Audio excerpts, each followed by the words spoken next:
Manger. J'aime bien faire une petite sieste. Ouais, sinon j'aime bien manger, c'est quand même un chouette plaisir de manger, de découvrir plein de saveurs. Alors, ça se voit pas à mon physique, mais plutôt manger.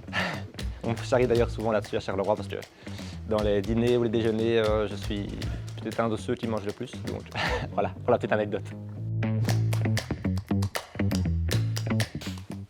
Agir. Je pense beaucoup, mais je crois que j'agis aussi quand même. Agir.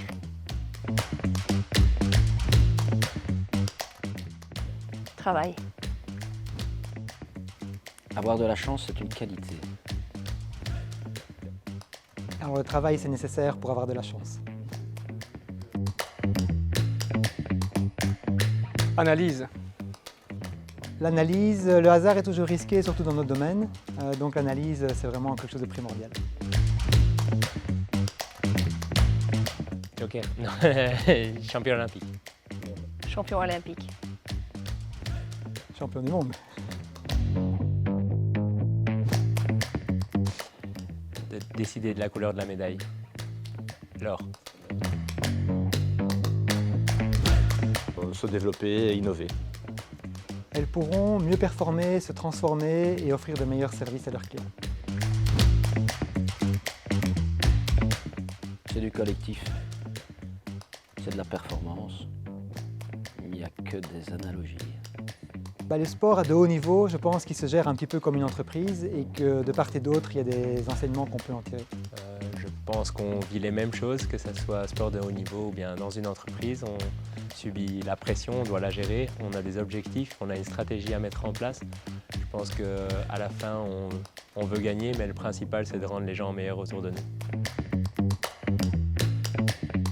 Elle a évolué sur deux aspects, justement l'implication de l'humain. Je pense qu'il ne faut pas laisser la data uniquement aux analystes. Et d'un autre côté aussi sur un plan technologique, c'est-à-dire qu'avec la technologie aujourd'hui, on peut faire des analyses beaucoup plus poussées, avancées, mais ça nécessite toujours d'être bien expliqué, d'être bien compris par les gens qui vont l'utiliser.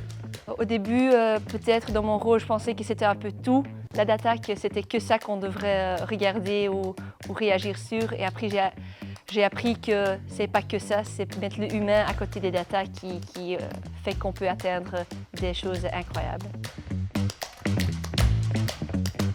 Notre métier, il évolue à une vitesse exponentielle. Et donc quelques années, c'est très très loin. On pourrait peut-être déjà parler de quelques mois. Et je pense que dans quelques mois, on va avoir déjà de nouvelles révolutions dans les technologies qui sont disponibles. Ce qui sera le frein par rapport à tout ça, c'est l'évolution des mentalités et la préparation et la formation des gens qui sont à même de mener ces projets. Les data, elles peuvent nous aider à accomplir nos rêves, mais il faut faire attention, c'est pas juste pour nous fliquer, c'est vraiment quelque chose qui va nous permettre d'atteindre notre meilleur potentiel et d'être la meilleure version de nous-mêmes pour ajouter quelque chose dans l'équipe. Que beaucoup est lié quand même dans nos deux sports et aussi avec le monde du business et qu'on peut apprendre des choses de toutes les parties et travailler bien ensemble d'office. De par mon métier, j'ai déjà eu la chance de pouvoir découvrir un tas de domaines, que ce soit l'industrie, le médical, l'ORECA, enfin voilà. Et ici, le domaine du sport, c'était quelque chose de nouveau pour moi. Et donc voir comment, dans le domaine du sport, au final, la même finalité, notre métier, les données, peut s'exercer, c'était quelque chose de très enrichissant.